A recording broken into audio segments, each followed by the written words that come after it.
Hello friends, welcome back to my channel. So आज हम ultrasonography and colour Doppler का report क्या होता है, क्या लिखा होता है, ये जानने की कोशिश करेंगे। बहुत लोगों को पता नहीं होता है कि उनके रिपोर्ट में क्या आया है सोनोग्राफी में, और जानना होता है। और उनके अंदर ऐसा रहता है कि कब डॉक्टर बताएंगे और क्या होगा क्या नहीं होगा। तो अगर हमको खुद से पढ़ने, रीड करने या फिर समझ में आएगा तो ये बहुत अच्छा होता है। सो स्टार्ट करते हैं। जैसे कि मुझे ये रिपोर्ट मिला है सोनोग्राफी का, और ये सोनोग्राफी रिपोर्ट है 7 मंथ्स का। 7 मंथ्स में भी अल्ट्रासाउंड होता है, बड़ा अल्ट्रासाउंड, जिसमें सब चीज़ें मेंशन होती है। फर्स्ट यहाँ पे क्या मेंशन है, like growth scan only. First है सब optimal visualisation of fetal structure specially limbs due to advanced gestational age. पहले पॉइंट का मतलब जो है कि सब ऑप्टिमल विजुअलाइजेशन, जो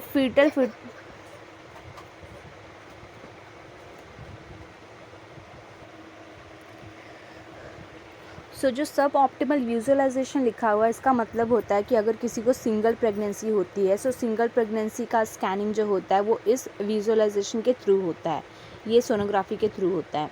और जो सेकेंड लाइन है, single live intra uterine fetus in cephalic presentation, यानी कि एक ही बेबी है और वो सिफालिक प्रेजेंटेशन यानी कि नॉर्मल पोजीशन में है। नॉर्मल पोजीशन यानी कि हेड नीचे की तरफ है, पैर ऊपर की तरफ है। सेकेंड लाइन का ये मतलब है। और जो थर्ड है, placenta is posterior grade second maturity. जो प्लासेंटा होता है वो पोस्टीरियर है, यानी कि नॉर्मल है। नॉर्मल यानी कि उसका जो प्लेस होता है वो ओपन है नॉर्मल डिलीवरी के लिए प्रॉपर। ग्रेड सेकेंड मेचोरिटी यानी कि आपका थर्ड ट्राइमेस्टर चालू है। थर्ड यानी कि 3 मंथ का, 3 मंथ जो स्टार्टिंग होता है उसे फर्स्ट ट्राइमेस्टर कहते हैं। सेकेंड जो 3 मंथ होता है उसे सेकेंड ट्राइमेस्टर कहते हैं, और जो थर्ड वाला 3 मंथ होता है उसे थर्ड ट्राइमेस्टर कहते हैं। ग्रेड सेकेंड मेचोरिटी यानी कि आपका 7वां-8वां महीना चालू है और मेचोरिटी के आप बहुत ही करीब पहुँच चुके हो। इसलिए यहाँ पे मेंशन है कि ग्रेड सेकेंड मेचोरिटी है। फोर्थ लाइन है, lower edge of placenta is 2.5 centimetre away from internal OS. जो प्लासेंटा का जो डिस्टेंस है वजाइना से, जहाँ से डिलीवरी होती है, वो 2.5 सेंटीमीटर का है, और इंटरनल ओएस क्लोज होना चाहिए, जो कि यहाँ पे क्लोज है।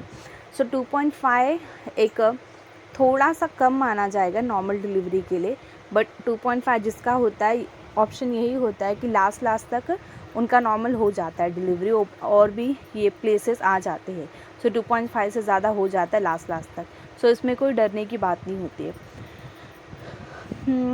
आगे की लाइन देख लेते हैं। Cervical length is adequate around 3.6 centimetre, internal OS is closed.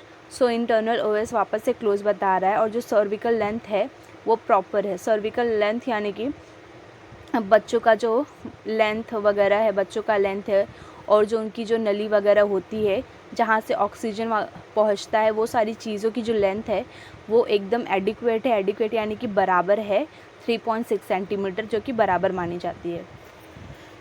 Next line देख लेते हैं। Fetal cardiac activity and body movement are well appreciated, यानी कि हार्ट रेट जो है, बॉडी मूवमेंट जो है वो बहुत ही प्रॉपर है, कुछ भी उसमें तकलीफ़ नहीं है। FHR यानी कि fetal heart rate is 150 BPM, beat per minute. BPM का मतलब होता है बीट पर मिनट।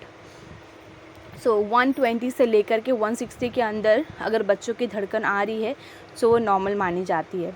उससे कम या उससे ज़्यादा आ रहा है तो वो अब नॉर्मल होता है। और चीज़ें हैं, अमनियोटिक फ्लूइड, यानी कि जो पानी की थैली में जितना फ्लूइड होना चाहिए, जितना पानी होना चाहिए, वो प्रॉपर है या नहीं है। Is adequate. एडिक्वेट यानी कि प्रॉपर है, बराबर है, जितना होना चाहिए उतना ही है। For present gestational age, present यानी कि 7th मंथ के लिए बेबी के लिए जितना पानी होना चाहिए अभी फ़िलहाल के लिए बराबर है। AFI is around 10 centimetre. AFI बोलकर वहाँ पे चीज़ होती है जो कि 10 सेंटीमीटर अराउंड है, वो भी एक नॉर्मल चीज़ होती है। और single loose loop of cord around fetal neck. बच्चे के गर्दन पे एक सिंगल लूप है, यानी कि नाड़ा फंसा हुआ है सर्कुलर मोशन में। और वो नाड़ा मतलब कैसा होता है कि एक होता है बहुत लूज़ होता है, एक होता है बहुत टाइट होता है। टाइट जो होता है उस केस में आपको डिफ़िकल्टीज़ हो सकती है, प्रॉब्लम हो सकती है, सिजेरियन का चांसेस होता है। लेकिन अगर लूज़ है तो उसमें कोई डरने की बात नहीं होती है। And 4 chamber view of the heart seen. So 4 chamber of the view, ये भी एक नॉर्मल चीज़ होती है, मानी जाती है, जो कि देखा जाता है नॉर्मल बच्चों में। Fetal biometry and indices, so BPD, HC, AC, FL, ये जो सारी चीज़ें मेंशन है 76.9 mm, 299.9 mm। सो mm यानी कि मिलीमीटर, यानी कि ये सारी चीज़ों में बस बच्चों की लंबाई को बताया गया है कि वो एडिक्वेट है, प्रॉपर है, और किस किस मंथ में कितने डेज़ के अंदर ये किया गया है वो भी मेंशन है। लाइक फर्स्ट में नीचे से देखेंगे 28 वीक्स 3 डेज़ है, सेकेंड में 29 वीक्स 2 डेज़ है, थर्ड में 31 यानी कि 31 वीक 5 डेज़ है, और फोर्थ में 30 वीक 6 डेज़ है। AUGA 30 weeks 1 day, EFW 1391 GM plus 203 GM, and EDD का मतलब होता है एंड डेट ऑफ डिलीवरी।